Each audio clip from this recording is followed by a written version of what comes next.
Mary Orvis Marbury wrote, "The Bowman is a quill gnat, a fly having the body made of a strip of quill. It was named after Mr. William H. Bowman of Rochester, New York, associated as Fish Commissioner for the state of New York." I'm tying the Bowman on a number 18 fine wire hook. It probably could be tied much smaller since it is a gnat. Maybe even down to a 32 if you want to tie that small. I'm going to be using light dun for the entire fly. For the tail, I'm taking some fibers off of this longer, bigger hackle feather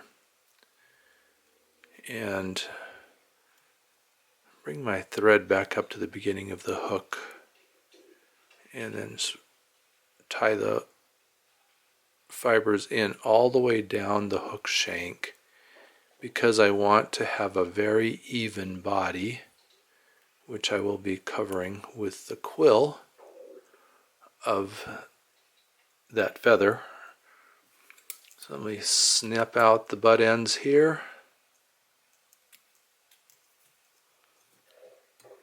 Maybe a little bit full for the tail, but I think that's okay. So the quill is this center stem of this feather. So I'm going to just grab it by the tip and then strip off all the fibers, leaving just that center stem. That's what we call a quill. We do use the word quill also to describe wing feathers, particularly of a duck or goose or turkey, I guess. But in this case, the quill is that center stem that I will wrap on the hook shank, and that will become the body of the fly. And that's why I want to have a nice even thread layer on the hook shank so that I keep a nice even quill body. Now, I do want to be aware that when I get down to the butt end of the quill, it can get brittle and tend to break rather than wrap. So I want to use as much of the tip of the feather as I possibly can. Although it does get very fine up there at the tip too, so at some point it gets too fine. But I will take the tip then and wrap the tip in along the shank of the hook. I'm going to put a couple of whip finishes or whip knots up here just to hold my thread because I'm going to use the rotary vise to wrap that quill. Of course, I could also do half hitches, but I find it's just as easy to grab the rotary or the whip finisher and throw a couple of whip knots on, and then use the rotary tool and wrap that quill all the way up the hook shank. Nice even wraps will give me that really pretty segmented body.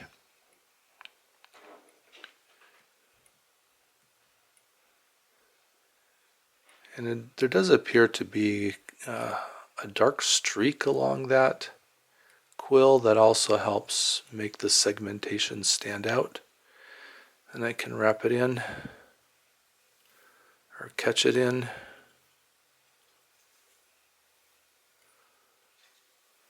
I want to do a few securing wraps underneath of it as well. And then I'm going to clip it out since it's getting kind of heavy there.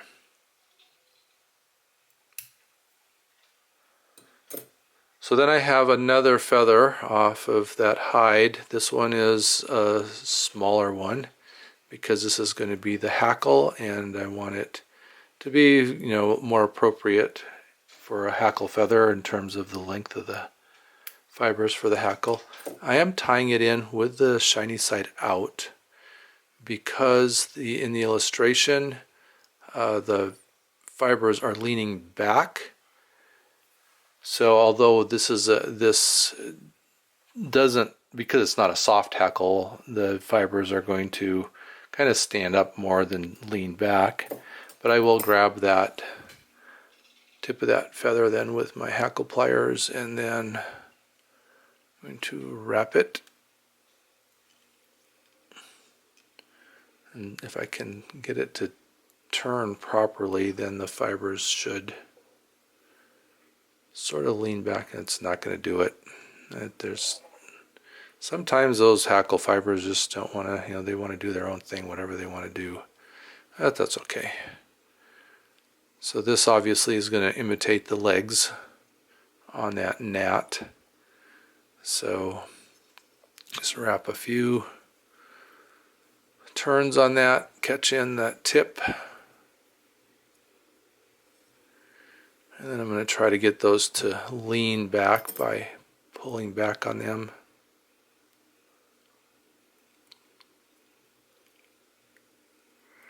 And wrapping up over the end of that tip. Then I can find that tip. It's in there someplace, I do believe. It's kind of disappeared in there. Yeah, I left the tip about the same length as the hackle fiber, so I can't even find a tip in there anymore. But I guess that's not a bad thing. It can stay there as far as I'm concerned, really. Oh, there it is. Okay, snap it out of there. Just so it's not too full, I guess. And then I'm going to take a few of these fine feathers, also from the closer to the neck, and use those as the wings. So I need 2 of those. So I'm trying to size them. According to the illustration, that wing does lean back a little bit towards the back of the hook bend. So then I have 2 of those feathers, and I stack them back to back, hopefully. Try to get them the same length. Clip the butt ends and just set them on top of the hackle and tie them in by their butt ends and wrap the head.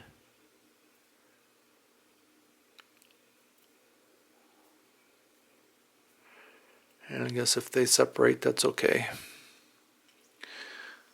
Then I can put a whip finish.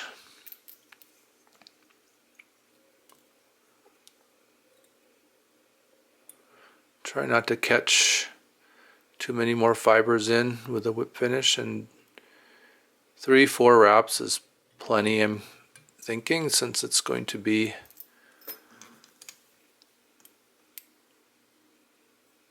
gooped. And I do have some fibers I'm going to clip out of there just to keep that eye clean.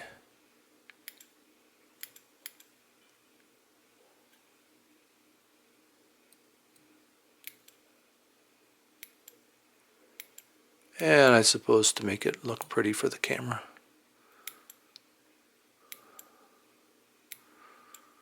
Yeah, there's one more there that I want to get, but okay, I think that's good.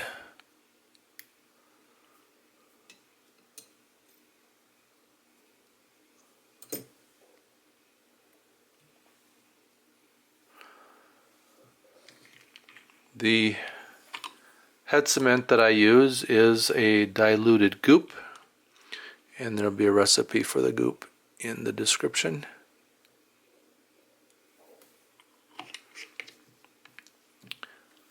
A quill gnat called a Bowman from Mary Orvis Marbury's book, Favorite Flies and Their Histories as illustrated by her father, Charles Orvis.